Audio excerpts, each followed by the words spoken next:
15th, the Ides of March, famous date in history, is also a very significant date in the history of the Philadelphia underworld.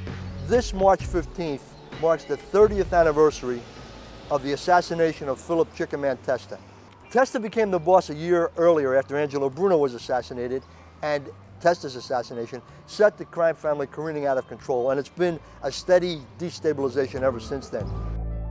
Chicken Man Testa was an old-time mob boss, and one of the interesting things about his assassination is it was made to look as if the hit had come from the Roofers Union. In December of 1980, John McCullough, the Roofers Union boss, was killed in part of an internecine power struggle involving Atlantic City and South Philadelphia.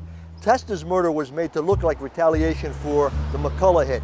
He was literally blown through the front door of his house over at 21st and Porter by a bomb packed with nails. But it wasn't a bomb from the Roofers Union, it was a bomb sent by members of his own organization. His underboss, Pete Casella, and a capo, Frank Naducci, were identified as the primary movers behind that hit, and Rocco Marinucci, the young guy who set the bomb in motion, was ultimately killed a year later. The murder of Testa destabilized and opened the door for Nicky Scarfo to take over. Nicky Scarfo, the most psychotic and violent mob boss, not only in the history of Philadelphia, but probably in the history of the American Mafia.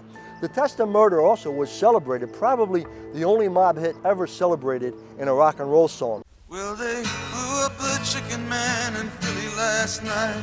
Now they blew up his house too.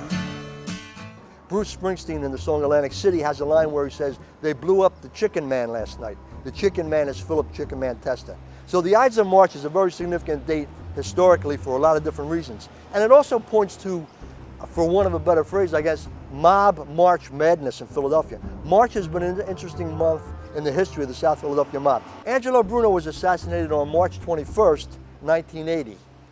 John Stanford, the mob boss, and most of his associates, I think 25 individuals, were indicted and arrested on March 17th, 1994. In addition to that, 3 other mob bosses have birthdays in March. Ralph Natale's birthday is March the 6th, Nicodemo Little Nicky Scarfo's birthday is March the 8th, and Joey Merlino's birthday is March the 13th.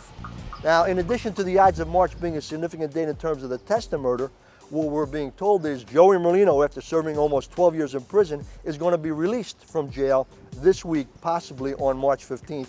He's heading for Florida. So March Madness, the mob month of March, continues to be significant in terms of events that happen. And while we sit here talking, we're waiting for yet another indictment. Might come this month in March, might come next month, where additional crime family members are supposedly being targeted in a racketeering case.